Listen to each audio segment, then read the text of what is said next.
Itinanggi po ng COMELEC na konektado sa kanila ang 3 arestado dahil sa pag-alok umano ng sure win sa mag-amang kandidato kapalit ng 90 million pesos.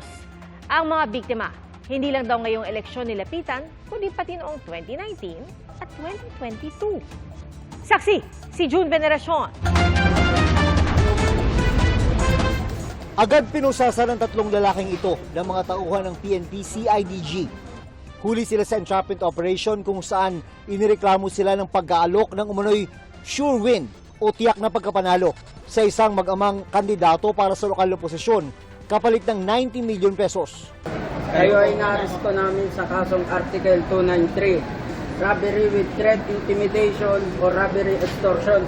Nagpakilalang mga IT expert ang mga suspect na may mga koneksyon daw sa COMELEC at ibinidang kaya raw nilang imanipula ang resulta ng eleksyon. Mayroon silang opisina, nakita natin.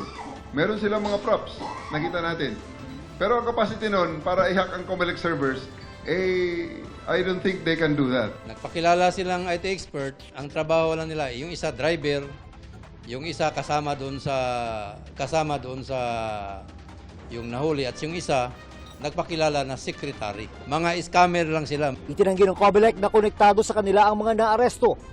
Sa mga ganitong panahon, marami raw talaga nag-aalok ng sure win sa mga kandidato. Pero aksaya lang daw ito ng pera dahil giit ng COMELEC, hindi kayang dayain ang resulta ng botohan. Ang advice namin sa COMELEC, why don't you use those funds for campaign instead? Wag po tayong magpauto. Ginawa ang entrapment operation matapos inireklamo ang mga sospek ng kandidato sa pagka-mayor sa Enrile, Cagayan na si Robert Turingan at kanyang anak na kandidato rin. Noong 2019 raw unang nag-alok sa mag-ama ng sure win ang mga sospek kapalit ng 90 million pesos. Hindi raw nila pinansin, pareho silang talo. Noong 2022, muli silang inalok ng grupo.